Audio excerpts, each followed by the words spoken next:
L'interview à bâton rompu, interview avec le docteur Renaud Boris Mbota. Une interview pas comme les autres, parce que lorsque vous le voyez d'habitude, c'est dans les studios, mais aujourd'hui nous avons pensé nous retrouver quelque part pour échanger. Bonjour docteur. Bonjour monsieur le journaliste. Alors, on commence simplement par des questions préliminaires. On dit bâton, interview à bâton rompu, pas de thématique, pas de protocole, mais c'est une causerie entre frères. Oui. Mais c'est surtout avec un docteur. Et les gens, lorsqu'ils nous suivent, ils demandent, c'est quoi un docteur? Un docteur, c'est celui qui, c'est le chirurgien, c'est celui qui tient la piqûre, entre guillemets, c'est celui qui prescrit des ordonnances. C'est qui un docteur? Bon, docteur ici ne fait pas allusion à un homme, par exemple, qui a obtenu un diplôme de doctorat dans une université, soit en médecine ou encore en droit ou quelque autre discipline. Mais docteur ici fait partie de 5 ministères de l'évangélisation, de 5 ministères qui ont été donnés aux hommes par le Seigneur Yeshua lorsqu'il montait au ciel. La Bible dit, étant monté en haut, il a fait des dons aux hommes. Il a fait les uns comme pasteurs, les uns comme apôtres, les autres comme pasteurs, les autres comme évangélistes, comme docteurs et comme prophètes. Donc c'est un ministère de la parole et qui a pour mission d'enseigner en profondeur. Parce qu'en principe, le docteur, c'est un enseignant, c'est un sémeur de semences. Vous voyez, le corps, l'église comme telle est considérée comme un champ. Et quand la Bible parle du champ de Dieu, nous savons que dans le champ, pour qu'on puisse avoir une récolte ou une moisson, il y a beaucoup d'opérations qui s'effectuent. Vous arrivez d'abord, vous trouvez d'abord, des fois c'est une forêt, c'est d'abord une terre qui doit être préparée. Et vous avez par exemple des évangélistes qui viennent pour la préparation du champ, qui viennent désherber, ainsi de suite. Et ensuite, viennent les apôtres qui viennent pour sarcler et creuser, ainsi de suite. Et les docteurs viennent placer la semence. Des docteurs comme Bosco Ben Youssef, comme Abdul Majid. Non, pas comme Abdul Majid ou Bosco Ben Youssef. Ils sont docteurs dans leurs disciplines respectives. Ici, je parle. C'est quoi leur de la discipline? véritable... Bon, Abdul Majid, c'est un musulman. Vous voyez, donc il parle de l'islam, il a étudié sur l'islam, il a fréquenté des universités islamiques et tout. Il a été agrégé ainsi, dans ce sens. Et le Bosco Ben Youssef, il est docteur dans son domaine. C'est quoi son domaine? Bon, tel qu'il est dit, il s'est dit être un animiste. Je ne sais pas s'il est docteur réellement dans ce domaine-là, il saura lui-même répondre à cette question. Donc voilà un peu ce qu'il en est. Donc un docteur, c'est un sémeur de semences, c'est un enseignant de la parole. Et cela n'a rien à voir avec, parce que des fois, j'entends des fois des gens, que ce soit sur Facebook ou ailleurs, des fois qui se posent la question, quand est-ce qu'il est devenu docteur? Vous voyez, dans quelle université a-t-il appris? Bon, cela dénote juste de l'ignorance qui est en eux. Parce qu'ils veulent en quelque sorte parler d'un sujet dont ils ne maîtrisent pas. D'accord. Un sujet peut-être que vous maîtrisez ici, c'est celui de la mort. On peut en parler. Oui. La mort, les gens écrivent, on lit, surtout les Raéliens lorsqu'ils nous provoquent dans le groupe WhatsApp, ils disent que les chrétiens, Dieu vous dit qu'il faut mourir pour aller au paradis, mais les mêmes chrétiens ont peur de mourir. Lorsqu'ils sont malades, ils ont peur, ils vont à l'église, ils font des veillées, ils vont faire ceci, mais alors que la mort est là pour aller vers le Père. Bon. Vous redoutez cette mort-là pourtant qui vous donne l'accès au paradis? Eh bien, évidemment, je crois que dans leur déclaration, il y a une partie de la vérité. Mais vous savez qu'une partie de la vérité n'est pas la vérité. Parce que la vérité est complète et totale. Ce qui est vrai, au sujet de la mort, peu sont de gens qui sont informés au sujet de cette question de la mort. Parce que la mort, s'il faut faire un bref aperçu, c'est d'abord Dieu qui s'adresse à Adam dans le jardin d'Éden, après l'avoir créé à son image, à sa ressemblance. Et cet homme qui était créé à l'image, à la ressemblance de Dieu, c'était un homme esprit, comme Dieu est esprit. Puisque Dieu étant esprit, l'homme devait aussi, ce qui ressemble à un esprit est un esprit. Mais Dieu n'a pas laissé l'homme dans l'état spirituel puisqu'il devait dominer sur la création inférieure, c'est-à-dire sur les animaux, sur les oiseaux ainsi que sur les poissons. Dieu l'a formé alors un corps. C'est ce que la Bible dit. L'Éternel Dieu forma l'homme de la poussière de la terre et souffla dans ses narines un souffle de vie. Et l'homme devient un être vivant ou une âme vivante. Et Dieu ne va pas laisser l'homme ainsi. Il va lui dire dans Genèse 2, 17, il dit, tu mangeras de tout les arbres du jardin, mais sauf à l'arbre de la connaissance du bien et du mal, car le jour que tu mangeras, tu mourras. C'est là que Dieu va parler pour la première fois du terme mourir. Mais nous savons tous qu'Adam a mangé de l'arbre interdit, mais il n'est pas mort instantanément, physiquement, puisqu'il y a certains qui pensent qu'il s'agissait de la mort physique. Mais non, ce n'était pas la mort physique, c'était la mort spirituelle. Parce que Adam a continué à vivre physiquement, jusqu'à ce qu'il y ait eu un procès en Éden, jusqu'à ce que Dieu l'a condamné et a prononcé une sentence en disant tu as été tiré de la poussière, tu retourneras à la poussière d'où tu as été pris. Donc l'homme Adam qui marchait là, quand il est chassé du jardin d'Éden, il est spirituellement mort et il tendait maintenant vers la mort physique, la mort de ce corps. Alors, par la suite, on va se rendre compte que la mort spirituelle ayant gagné tous les êtres humains étaient destinés alors à la mort physique. Et après la mort physique, ils devaient subir le jugement de Dieu et être jetés en enfer à cause de leur état de mort spirituelle. Vous voyez? Et c'est ce qui fait que quand le Christ arrive, dans Luc chapitre 9, le verset 60, il dit à un disciple, il dit laisse les morts ensevelir leurs morts. Mais quand on lit ces versets, on trouve le mot mort qui est répété des fois, comme si c'est un peu naste, mais ce n'est pas le cas. Mais seulement le premier mort et le deuxième n'ont pas le même contenu. Les morts qui enterrent l'autre mort sont des êtres qui sont vivants physiquement parlant, mais qui spirituellement sont morts aux yeux de Dieu. C'est-à-dire qu'ils n'ont aucune relation avec Dieu et qui n'ont pas l'esprit de Dieu et qui ont pour destination l'enfer. Mais ils peuvent bien faire beaucoup de choses physiquement. Est-ce qu'un chrétien devrait avoir peur de la mort? Bien, ça c'est une bonne question. De quelle mort s'agit-il? Parce qu'avant qu'on parle d'un chrétien authentiquement comme tel ou le disciple de Christ, c'est quelqu'un qui est passé de la mort à la vie. Il a rencontré l'évangile, le véritable évangile, parce qu'il y a aussi des choses précises qu'un homme doit entendre pour passer de la mort à la vie. Ce n'est pas n'importe quoi. Tout le monde a peur de mourir. Et, attendez, j'en viens. Non, pas tout le monde. Je viens. Mais le disciple de Christ, c'est d'abord quelqu'un qui a été racheté. Il est passé de la mort à la vie. Et étant passé de la mort à la vie par l'œuvre de Christ, dont je ne pourrais pas peut-être donner les détails ici présentement, cet homme est dans une relation vivante avec Dieu. Ayant une relation vivante avec Dieu, il n'a qu'une seule aspiration. Et son aspiration le plus profond, parce que ça j'aimerais peut-être porter à la connaissance du public aujourd'hui. Quand vous voyez quelqu'un qui a peur de mourir, en fait, qui se dit qu'il est chrétien, qui se dit qu'il sert Dieu, mais dès que la pensée, la mort est la dernière des choses à laquelle il n'aimerait pas être confronté, c'est un signal d'alarme fort que son âme n'est pas encore en ordre avec Dieu. Que si cette personne meurt, elle va en enfer. Pourquoi je le dis? Christ, dans Matthieu chapitre 16, il dit au verset 18, il dit, tu as erré Simon, fils de Jonas, car ce n'est pas la chair et le sang qui t'ont révélé cela. Et je te dis, tu es Pierre, mais sur cette pierre, je bâtirai mon église, et les portes du séjour des morts ne prévaudront point contre elle. Or, prévaloir signifie prendre de l'avantage ou dominer. Mais déjà ici, Christ nous montre que les portes du séjour des morts, qui sont les différentes manières de mourir, par pendaison, par maladie, suicide, ou quoi qu'il en soit, dit, ces portes-là ne prévaudront point contre cette église. Vous voyez?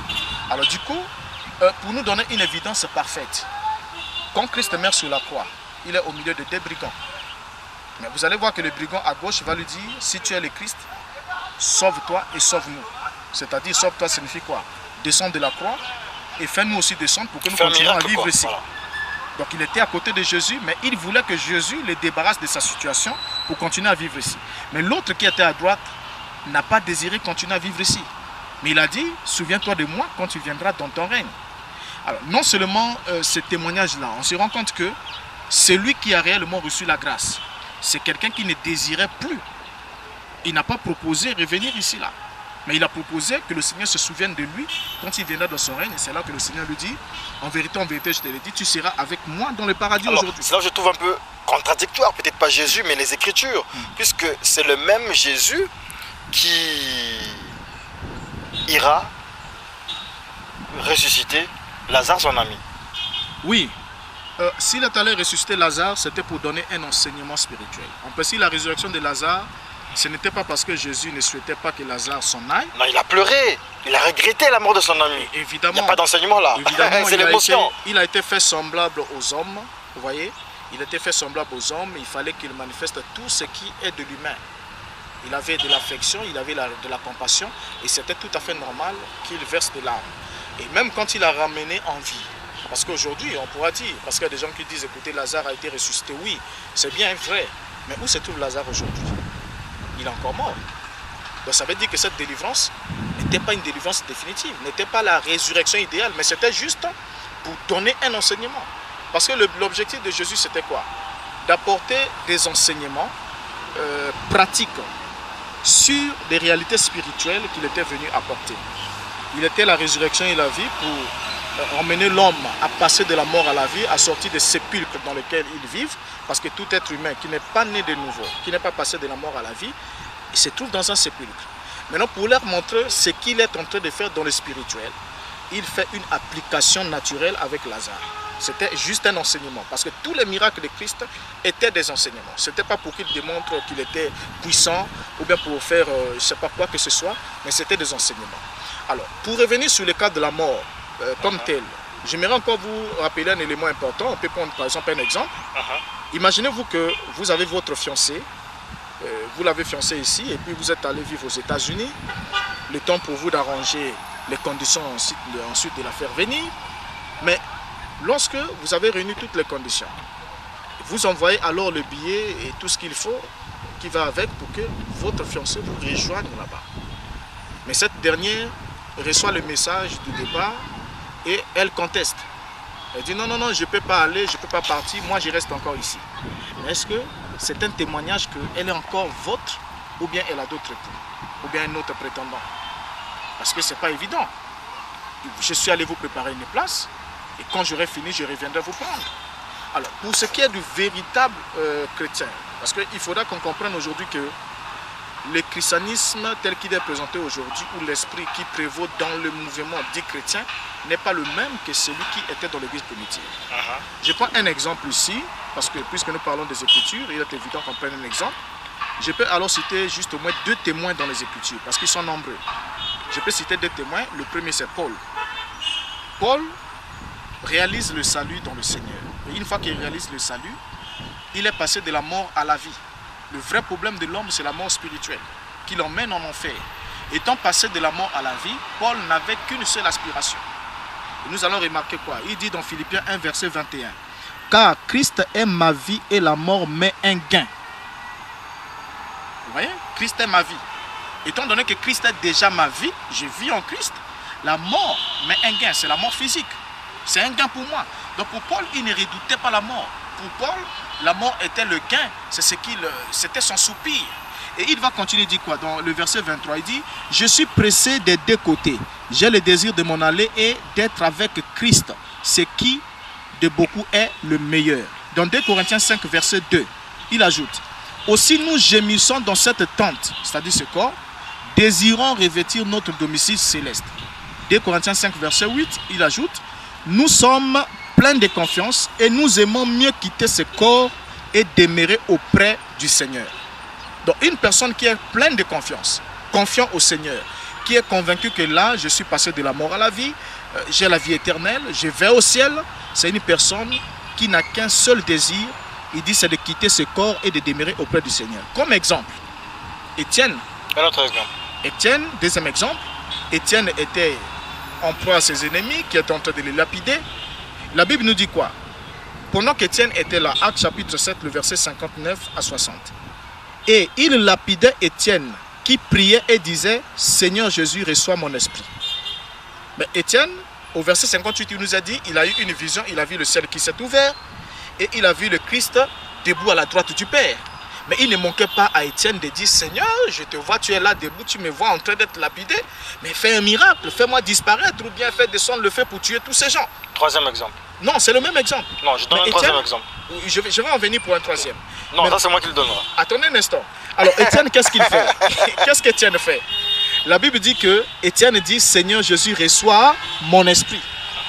Mais pourtant, il avait la solution, il a vu Jésus.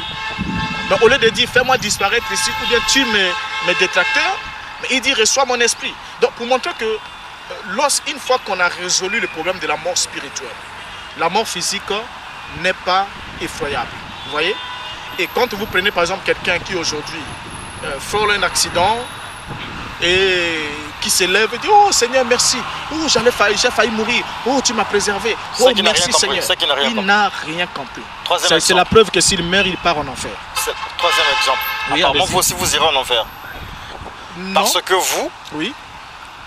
À l'époque des débats contre les branhamistes, oui. ou ceux du message du temps de la fin, on vous a promis la mort, vous avez eu peur, vous avez tremblé, ou vous avez cherché à aller voir la police, porter plainte. Non. Vous avez eu peur de la mort. Je n'ai jamais eu un épisode pareil, je pense mais pas. Les branhamistes vous ont promis la mort.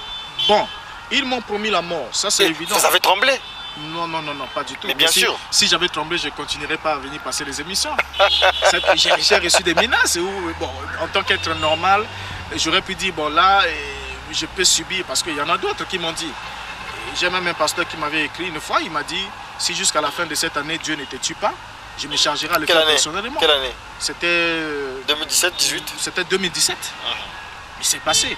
Il m'a dit, si d'ici la fin de l'année, Dieu lui-même ne te tue pas, je me chargerai à le faire personnellement. Ils disent, tu penses que si je mets de l'argent en jeu sur ta tête, quelques millions sur ta tête, tu vas survivre? Vous voyez? Et il l'a fait. Et moi, je l'ai signifié, j'ai dit, bon, mais c'est écrit, j'ai tous ces documents qui sont là.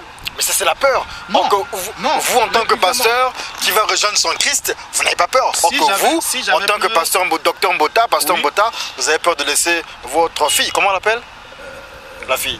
Elora, oui. Les laisser seule, orpheline. C'est cette peur-là aussi que... Non, pas du tout. Je ne peux pas parler de la peur. Vous savez, la peur, c'est d'abord une marque du péché.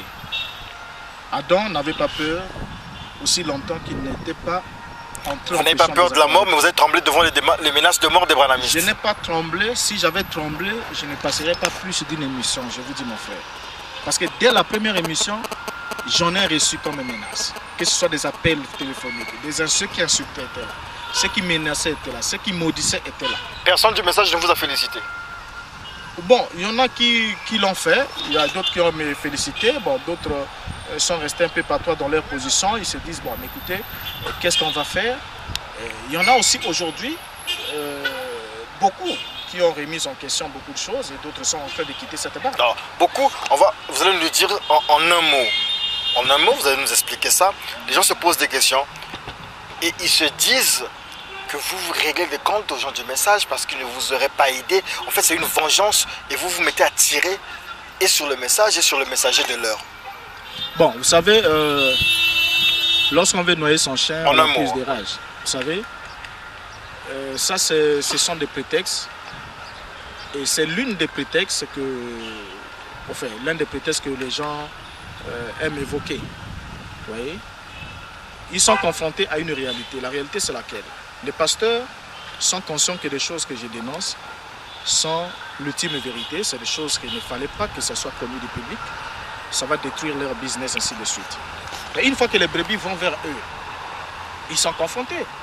Ils ne peuvent pas y répondre aux brebis pour dire, écoutez, ce Mbota-là, il est crédible. Et du coup, leur système va s'effondrer. Donc vous êtes crédible. Ce que vous dites là, c'est vrai. Je suis totalement crédible. Ce que vous dites, c'est vrai. Mais puisque je le dis au vide. Vous êtes un aigri. Vous êtes plutôt un aigri, c'est ce qu'on dit. Non, pas du tout. Je le dis au vide. Vous avez été rejeté par les aigles. Vous avez été rejeté par les aigles. Je n'ai jamais été rejeté, et ça, il faut le rappeler. Je suis parti de ce système de plein gré. Je n'ai jamais été rejeté. Comme il y a certains qui disent, voilà, il a été livré à Satan, il a été ceci. On raconte beaucoup d'histoires, vous voyez. D'autres disent, voilà, bon. Le problème, c'est quoi? Ça dit, chaque tabernacle, lorsque le pasteur est confronté à la question de dossier Mbota, il faut dire quelque chose pour rassurer la personne qui est là qu'il ne faudra pas écouter Mbota. Il n'est pas digne de confiance. Et s'il fait tout ça, parce que nous ne l'avons pas aidé. D'autres disent s'il fait tout ça parce que nous l'avons chassé du message. D'autres disent parce qu'il a été livré au diable. D'autres disent parce qu'il avait soi-disant promis à Dieu. Vous avez dragué les femmes dans le message, quelque chose de ce genre. On raconte plein d'histoires. Vous voyez, on raconte plein d'histoires. Et moi, je le sais. Et je l'avais dit une fois au pasteur branhamiste, je leur ai dit, je crois que c'était en ligne sur Facebook, j'ai dit, moi, je sais ce que c'est le message. Je connais l'orgueil qu'il y a dans le message. J'ai vécu dans le message. Vous voyez. Donc, vous avez participé au business? Je ne dirais pas que j'ai participé au business, c'est évidemment... Non, vous n'êtes plus là, vous dites qu'ils ont participé au business. Pendant que vous étiez là, vous dites que vous ne participez pas au business. Ça, c'est toujours... Je pourrais vous donner une évidence parfaite d'abord.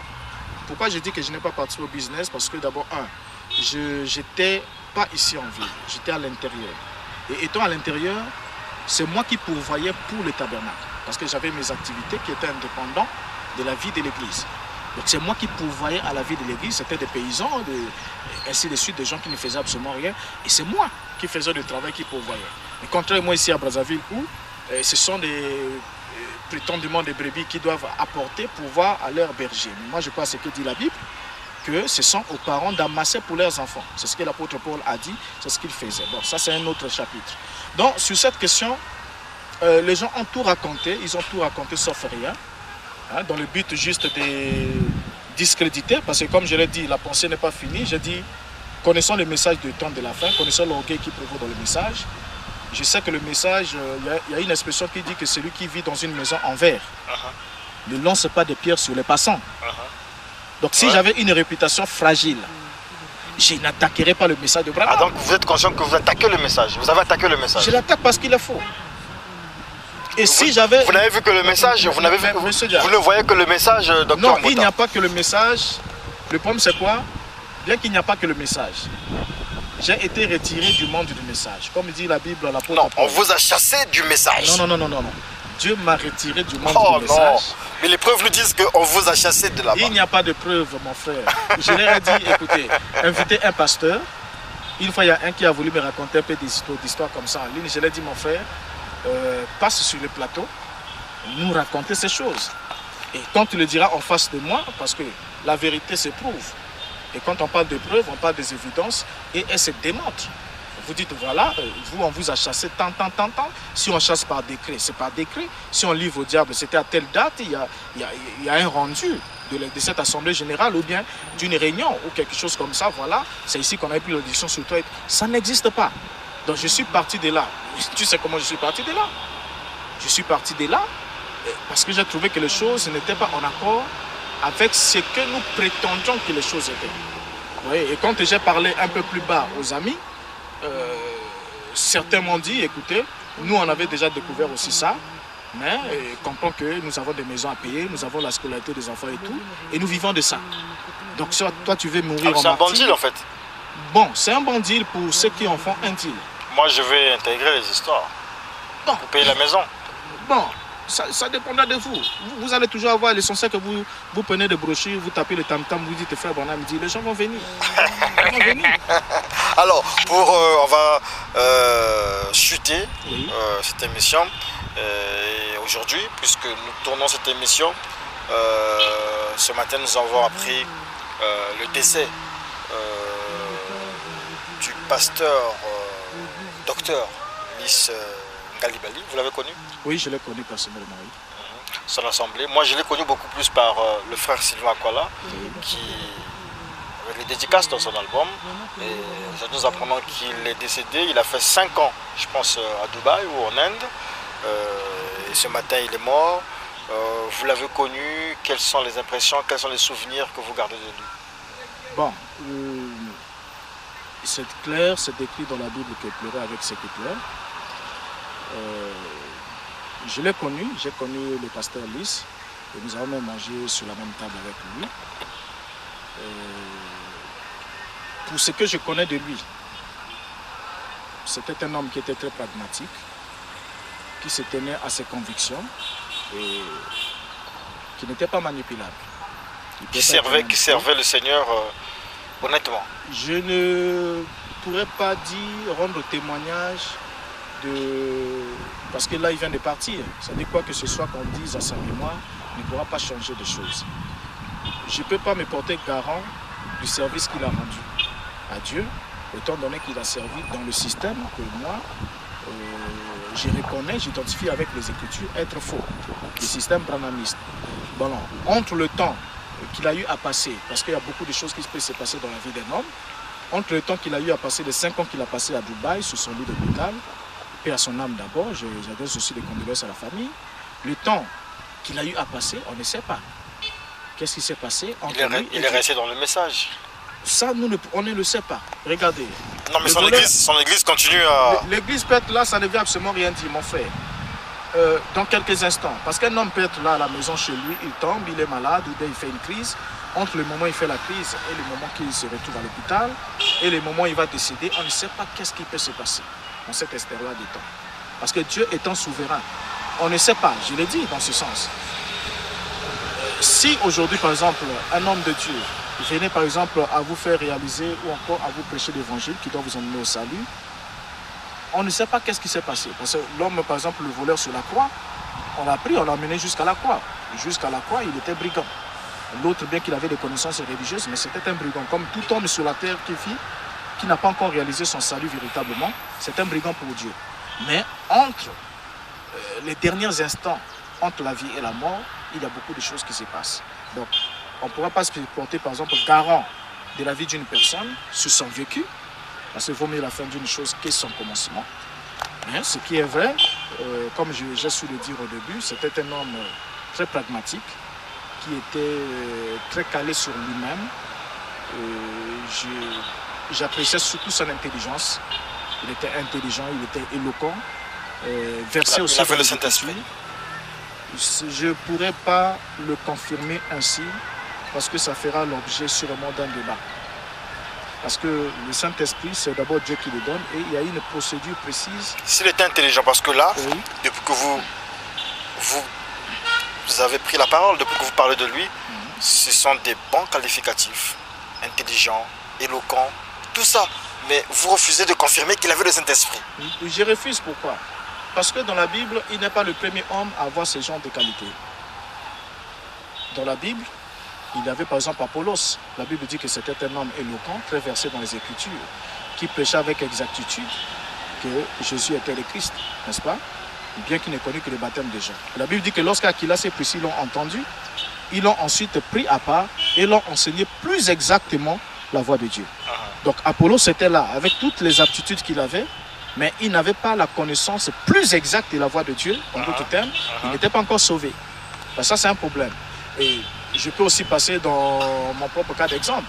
C'est quand j'étais dans le message de Branham, ça, je ne le dis pas parce que il s'agit de moi. Plusieurs sont des amis du message qui disaient que j'étais en quelque sorte un autre lys qui était en pépinière. C'est-à-dire c'est un autre lys qui se prépare. Il vous inspirez en d'autres Dans ma manière de prêcher, bon, je n'écoutais pas trop le docteur Lys, mais dans la manière de prêcher quand j'étais dans le message, ceux qui m'ont écouté dans le message disaient c'était pratiquement un Lys qui était là. Et même quand, la première fois que nous avons mangé avec le pasteur Lys, le docteur Lys sur la table, le pasteur qui m'a amené vers lui, me l'a présenté. Il a dit devant lui, il a dit, le petit là, il faut vraiment l'écouter. Il est pratiquement, si vous l'écoutez, vous ne regretterez pas parce que c'est un reflet de vous. Vous voyez, quelque chose de ce genre. Bon, bien que j'étais aussi éloquent dans le message, j'étais versé aussi dans les citations de Branham et toutes ces choses-là, mais je n'avais pas le salut véritable comme tel. Et c'est un peu choquant comme tel, mais pourtant j'avais tout le reste que font tous les pasteurs et tout, mais le véritable salut, je ne l'avais pas quand j'étais là. Et c'est quand le Seigneur me sort de ce système qui va permettre que je croise l'évangile, que j'entende exactement ce que les apôtres ont enseigné, qui a été relayé au cours des âges, au fil du temps, et je l'ai comparé avec la Bible, et j'ai reçu le salut de la même manière que les saints de la Bible l'ont reçu. Je peux aujourd'hui en rendre témoignage et être prêt à le proclamer, à le partager avec qui que ce soit, qui désirera connaître. Il laisse comme plus une grande communauté. Le nom de son église, vous avez une idée? C'est Arc-en-Ciel. Ah oui, Arc-en-Ciel, voilà. Et donc, nous allons présenter, Cheikh Diaz présente ses condoléances et partage la douleur de toute la communauté Arc-en-Ciel. Je pense particulièrement aux frères Sylvain Kuala et à tous les autres, Rolsial, la loi, je pense bien, et bien d'autres qui font partie de cette communauté-là. Vous avez un message aussi particulier? Bon, je l'ai transmis les condoléances. C'est clair, on doit pleurer avec tout ce qui pleure. Et puis, s'il y a un message que je peux transmettre, c'est de comprendre que lorsque ces choses arrivent, puisqu'il y a des moments dans la vie d'une personne, la naissance et la mort, et quand les autres s'en vont, c'est un message que Dieu nous adresse pour nous rappeler aussi notre mentalité. C'est-à-dire que ça ne doit pas être juste le temps de pleurer, bien que c'est normal qu'on pleure par émotion, d'exprimer son amour et l'attachement qu'on a envers la personne, mais c'est aussi un temps de réflexion, de faire l'autocritique, de faire la réflexion pour soi-même, pour se dire, quand mon jour viendra, suis-je réellement prêt? Suis-je réellement prêt? Et l'identité, comme je l'ai dit, que l'un des signes qui ne trompe pas, c'est que celui qui est réellement sauvé ne tremble pas devant la mort physique. Il ne tremble pas devant la mort physique. Merci beaucoup. Comme qui dirait dans un certain langage, dans un certain jargon, Yokani. Merci. Merci, docteur Renaud Boris Mbota. Et merci à Eliezer et à Hello Aurélien qui ont constitué l'équipe technique de cette production. On vous retrouve dans de prochains numéros.